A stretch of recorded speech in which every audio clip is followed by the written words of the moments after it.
It's Wednesday. It's time for the Word of the Week, and our Word of the Week this week is καταλλαγή, which means reconciliation or restoration. It's a noun, and etymologically, allage is talking about a change or a transformation, and kata is down or against.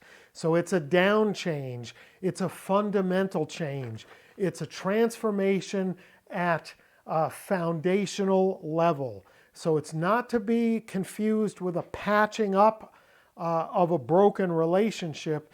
It's a change in such scope and scale as to represent sort of a new relationship, untainted by what happened before. So genuine reconciliation and restoration isn't just fixing something. It's not just saying, okay, I'm going to let go that thing that you did last week. It's as though that thing never happened. It's establishing a baseline, foundational, fundamental reorientation and change in a relationship. This is a Pauline concept. The noun occurs 4 times. We're going to look at all 4. Stick around until the end for an important point about the significance of the use of this word. First up, Romans chapter 5 from the ESV with the Koine supplied. More than that, we also rejoice in God through our Lord Jesus Christ, through whom we have now received reconciliation.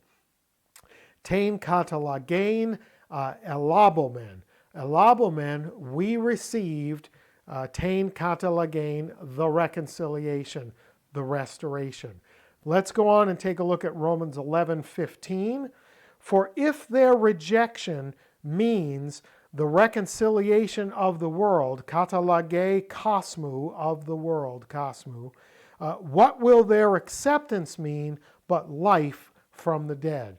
So here, Paul argues that the rejection of Christ by mainstream Judaism opened the door for Gentiles to receive that same reconciliation with God through Christ.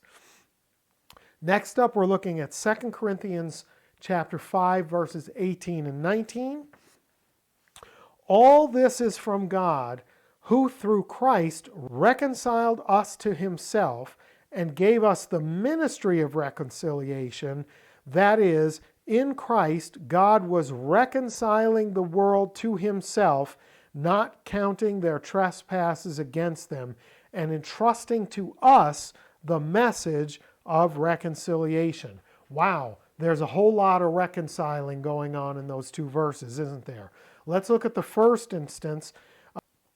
To katalaxantos, this is a participle. This isn't one of the 4 nouns that I referenced at the beginning, but a participle is what? It's a verbal noun. So in a sense, it kind of qualifies, but this is the verbal notion of the participle.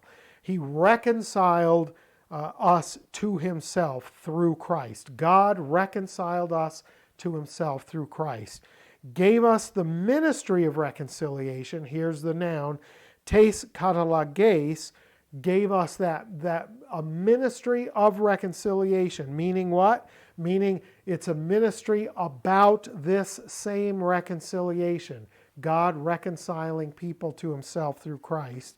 And then the verb, in Christ, God was reconciling the word to himself. Notice I didn't put the verb because we're looking at the nouns. And finally, the last noun, teis καταλλαγής, entrusting to us the message of reconciliation. So what do we have here? We've been given a ministry that is about reconciliation, which consists of a message about reconciliation, and the whole thing is about God doing what? Reconciling people to himself through Christ. What was that important thing that I mentioned at the beginning that would show itself in all of the occurrences? In all the uses that we've looked at, the reconciliation is the work of God through Christ on the behalf of humans and is not the work of humans. Humans are never reconciling themselves to God. They are availing themselves of a reconciling work that God has initiated and made available through Christ. It's never active on the part of the humans, it's passive. And the only active part that humans have is in conducting this ministry of sharing this message about a reconciliation that God is making available through Christ. It's available through Christ. It's initiated by God. It's God reconciling people to himself through the sacrifice of Christ on their behalf to make that atonement and to not just patch up a relationship, but to make a new relationship from the foundational place where ultimately they're in a new place at one-ment, atonement, reconciled, and having wholeness together with God. Can't be done by people, can be talked about by people. The message of reconciliation can be made known to other people, but the reconciliation is always initiated and carried out by God through Christ for people. Pretty great stuff. So what's our word of the week? Καταλλαγή, reconciliation or restoration, not just a patch up, not just making things better that weren't so great, but a new from the ground up foundational restoration, reconciliation of relationship. Great stuff. Hope you enjoyed it. If you did, please let me know in the comments. And until next time, Charis Kai Rene Humin, grace and peace to you.